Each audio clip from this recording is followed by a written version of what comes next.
would say, yeah, you've got the better track speed, but Limo has won big races, but Jepchirchir, look at her. She's looks strong, doesn't she? She does.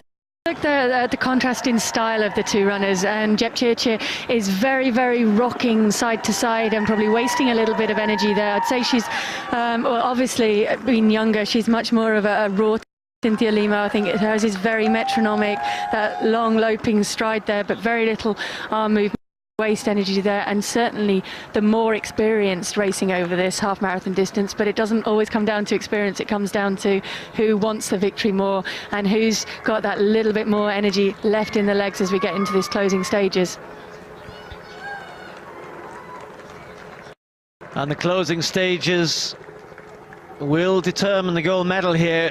Kenya undoubtedly looking for a 1, 2, 3 and heading that way, as long as Wansero doesn't completely fall apart in these closing kilometre or so. But the front two, who's going to win this? This 22-year-old, as Paula was saying, rock and roll style, but does look very strong from the waist down, if you like. A strong stride she's got there, but then on the other side, the Cynthia Limo, the one who knows she's got the fast time and maybe frightened there about the possibility of a sprint finish, and all of a sudden it's a 2-3 metre gap, and that looks as though it's going to continue to extend.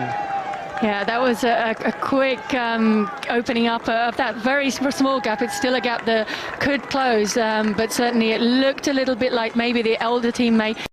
Little bit of a move. She doesn't want to leave it to come down to a sprint finish. She maybe fears the finish of Jepchirchir, who, having said that, now does pull alongside it as they come over that small crest there. I mean, I wouldn't call it a big hill there, but it's certainly somewhere that enabled Cynthia Limo to eke out a little bit of a lead, which was then quickly made up there. And someone decided, no, I'm not going to give up on this race now. You still have a battle on your hands for the victory here today.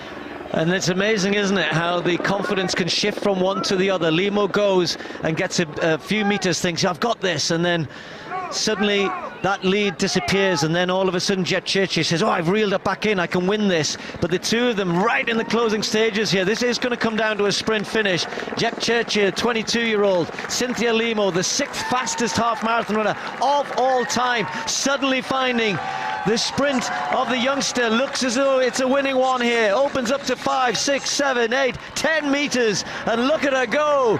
Perez Jepchirchir. This could well be a new name for the Kenyans to cheer. She said she wants to go to Rio in the 10,000 meters on the track, but for the time being, she's going to be able to celebrate a brilliant win on the streets of Jepchirchir of Kenya wins the World Half Marathon. A quick time as well. Cynthia Limo takes the silver, and it will be just about a Kenyan 1, 2, 3. We'll watch for that, but goodness me, Jepchirchir, look how surprised she is as we see the pre-race favourite Mary Wansera Ngugi coming in for the bronze medal. Couldn't hang on to her two teammates in the last 2 kilometres. Still a pretty quick time, inside 68 minutes on a difficult day out there.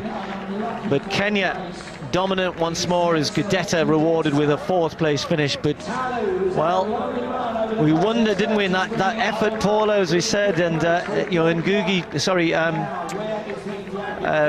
Limo knew, perhaps felt and sensed that this youngster was going well, made the big effort with about 800 to go, but she was closed down, and then what a finish from Jepchirchir. Yeah, a great finish there, and I think actually what happened there was Limo showed a little bit her fear by making that move and by trying to get away. She showed that she was afraid of Jepchirchir. Jepchirchir was able to reel her back in and get past her, and I think a little bit went on there as well, because Jepchirchir was looking at